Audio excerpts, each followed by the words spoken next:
हरिओम जी। राधा वल्लभ श्री हरिवंश। गुरुदेव आपको दंडवत प्रणाम। गुरुदेव, एक व्यक्ति के लिए उसके आश्रम जैसे गृहस्थ आश्रम या विरक्त आश्रम और प्राप्त कर्तव्य कर्म के अनुसार निरंतर भजन का क्या स्वरूप है? जैसे मैं वर्तमान में गृहस्थ आश्रम में विद्यार्थी के रूप में हूं, तो मेरे लिए निरंतर भजन का स्वरूप क्या है? क्या निरंतर भजन केवल निरंतर नाम जप को ही कहते हैं? सत्संग ध्यान से नहीं सुना होगा, इसलिए आपको ऐसा प्रश्न बन रहा है। पहली बात तो हमें स्वीकार करना है कि हम यहां सेवा के लिए आए हुए हैं। मानव जन्म सेवा धर्म के द्वारा ही जो चाहे वो प्राप्त कर सकता है। शुरुआत से हमारे प्रारंभ से हमारा एक परिवार है, हमारा एक गांव है, हमारा एक प्रदेश है, फिर हमारा देश है, फिर विश्व है। जिस स्तर की योग्यता भगवान देते हैं उस स्तर की सेवा का उसके हृदय में प्रकाश होता है। भजन का तात्पर्य भज धातु सेवायाम। भजन का मतलब केवल माला चलाना नहीं। यदि अपने देश की रक्षा में है और कहीं शत्रु पर विजय प्राप्त कर रहा है तो उसे प्रणाम है, उसे नमस्कार है, वो भगवान की सेवा है। आप एक विद्यार्थी हैं, विद्या अध्ययन करके हम देश सेवा के किसी पद पर किसी अधिकार पर पहुंचे। परिवार की सेवा, ग्राम की सेवा, प्रदेश की सेवा, देश की सेवा, ये भगवान का भजन है। बस ये ध्यान रखना है हम सेवा किसके लिए कर रहे हैं। इसमें चूक हो जाती है, ता अभिमान आ जाता है और जीव का पतन हो जाता है। अगर ये ध्यान रखे कि सर्वलोक महेश्वर भगवान की सेवा हमारी है, हम जिस पद पर जिस मार्ग में हैं उस मार्ग में हम कहीं भी त्रुटि और अधर्म नहीं करेंगे, इसी से भगवान प्रसन्न हो जाएंगे। तो यदि आप एक विद्यार्थी हो तो आप भगवान की सेवा के निमित्त जन्म लिए हो, ये ध्यान रखना। बस ये यहाँ चूक हो जाती है। अब जो आपके अंदर विद्या का प्रकाश हो, जो आपके अंदर बल का प्रकाश हो, ये सब भगवान की सेवा पूरी सृष्टि है। जो आपको सेवा विधान किया जाए, ईमानदारी से सेवा विधान करो, वो भजन बन जाएगा। पर स्मरण ये बना रहे कि किसकी सेवा कर रहे हो। अगर ये स्मरण ना रहा तो अहंकार आ जाएगा। अहंकार आ गया तो जैसे हम बहुत सुंदर भोजन बनाया है और उसमें विष्ठा पड़ जाए तो फिर वो पाने योग्य नहीं रहता। ऐसे अगर अहंकार आ जाए कि मैंने किया तो व्यर्थ हो जाता है, वो भागवतिक नहीं रहता। तो इसी तरह हमें समाज सेवा करनी है। हम भी तो समाज सेवा कर रहे हैं। बाबा जी बन करके एकांत में भजन करने के बाद जो अनुभव हुआ समाज को दीजिए। ऐसे जाने नहीं देंगे भगवान। चलो करो, सेवा करो। सेवा धर्म सबसे महान है और सबको सेवा धर्म से ही भगवत प्राप्ति होती है। गुरु सेवा, इष्ट सेवा, समाज सेवा, माता पिता की सेवा, किसी की भी, किसी पशु पक्षी की भी सेवा भगवान की सेवा होती है। भज धातु सेवायाम। भजन का सीधा अर्थ है सेवा।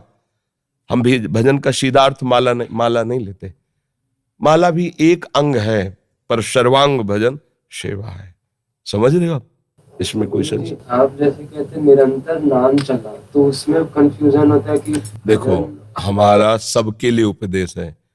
जो निवृत्ति मार्ग का पथिक है, जिसने संसारिक कर्तव्य कर्मों को भगवान के चरणों में अर्पित करके लंगोटी लगा ली और भगवान के, अब वो क्या नहीं करेगा?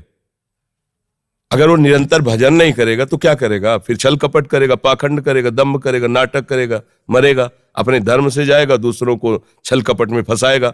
निरंतर तेरा कार्य है भजन कर। ये दो मार्ग है ना। अब प्रवृत्ति मार्ग में आप फावड़ा चला रहे हो, बीच बीच में राम कृष्ण हरि का सुमिरन, इससे बड़ा भजन और क्या हो सकता है?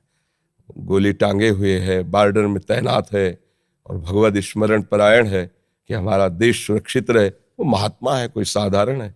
रात दिन जग कर प्राणों की आहुति देने के लिए तैयार है देश के लिए। प्रणाम।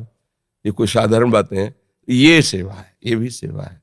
हाँ, जैसे संत महात्मा किसी को कहते नहीं, पर अपने भजन का जो फल है वो जगत को देते रहे। सर्वे भवन्तु सुखिनः, सर्वे सन्तु निरामया, सर्वे भद्राणि पश्यन्तु मा कश्चित् दुःख भाग् भवेत्। जैसे गृहस्थ का बुजुर्ग अपनी सारी संपत्ति अपने परिवार में बांट देता है, ऐसे जो वास्तविक भगवान का भक्त महात्मा है वो अपने सारे भजन को विश्व में बांट देता है। सबका मंगल हो, सबका। तो वो क्या होता है? वो विश्वात्मा भगवान की गोद में बैठ जाता है, क्योंकि इसका भी तो फल होगा। अपने भजन को दूसरों के सुख में लगा दिया तो इससे भगवान प्रसन्न होकर उसे अपने में मिला लिए, अपना निज जन बना लिए। तो अब उपदेश को समझना कि मेरे लिए क्या उपदेश है। हम विरक्तों को उपदेश देते एक चींटी भी नहीं मारना है, हमें जूता मारे तो चुपचाप सह लेना है। लेकिन एक जो देश सेवा में रक्षा में लगा है उसको थोड़ी कहेंगे, उसको कहेंगे कि अगर तुम्हारी नजर में आ रहा है कि ये गलत करेगा तो जो आपको आदेश सरकारी कानून के अनुसार वैसा बर्ताव कर दो। अलग अलग सेवा का सत्संग सुनने में भी विवेक की जरूरत है कि मेरे लिए क्या आदेश हो रहा है। हम तो सार्वजनिक फेंक रहे हैं, जो जिस मार्ग का पथिक है, जो जहां है उसको सबको प्राप्त हो और सब अपने अनुसार चले, तो उसको जानकारी कर लें मेरे लिए क्या आदेश है। विद्या अध्ययन करते हुए माता पिता को भगवान का भाव रखते हुए सेवन करो, और जितनी आप में बल बुद्धि है संसार के प्रत्येक प्राणी में वही बैठा हुआ है। इस भावना से सेवा करो, अच्छा हो जाएगा, मंगल हो जाएगा। पर सेवा धर्म में ये देखना है जहां जैसी आवश्यकता है वहां वैसे करना है। मान लो कोई दुराचारी है, नीच आचरण करने वाला कुछ ऐसा दिखाई दे रहा है, हमें बल बुद्धि है तो हम अपनी रक्षा की बात नहीं सोचेंगे। हम देख रहे हैं कि वो असमर्थ के साथ अपना बल प्रयोग कर रहा है, तो हम उसके बीच में आड़े तो भगवान हमारी रक्षा करेंगे, ये भगवान की पूजा हो जाएगी।